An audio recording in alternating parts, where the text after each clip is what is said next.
Alain, propos d'un Normand. Le prix de la réclame. Tout est cher. Tout est de plus en plus cher.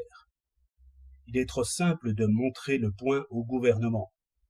La progression des dépenses publiques n'est pas ici la seule cause, ni même peut-être la principale cause.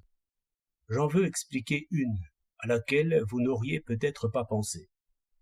Tout le monde sait que lorsque nous achetons quelque objet utile, par exemple une livre de pruneaux ou un chapeau de paille, nous payons non seulement les frais de production, de fabrication, de transport, mais encore des frais de garde et d'étalage, qui sont le salaire du détaillant.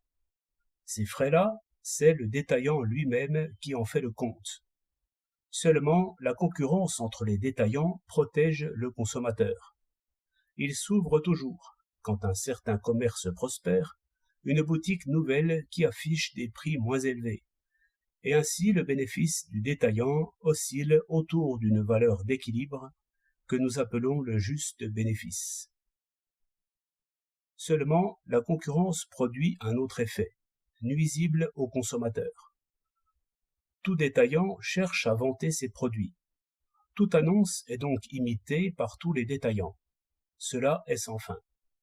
D'autant qu'il s'est formé de puissantes entreprises de publicité qui accaparent les journaux, les murs, les palissades et vont planter des affiches au milieu des champs le long des lignes de chemin de fer. On saisit le mécanisme de ces puissantes organisations.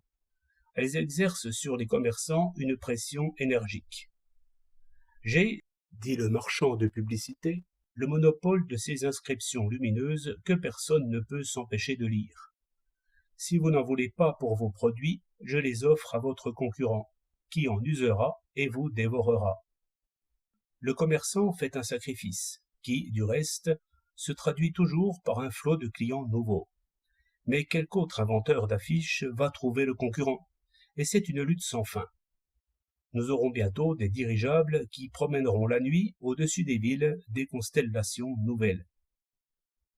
Le consommateur ouvre de grands yeux, s'ébahit de voir le féerique palais de l'automobile, et rit parce qu'une moutarde ou des conserves de petits pois sont célébrées en lettres de feu, admire comment les annonces se mêlent aux faits divers, et ne pense point que c'est lui qui paie tout cela.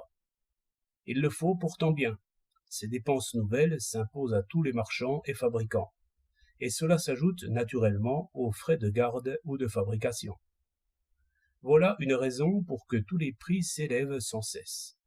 Voilà une nuée d'intermédiaires et de parasites que les siècles précédents ne connaissaient point. Le circuit de Dieppe, par exemple, il est payé non par les marchands, mais par les acheteurs.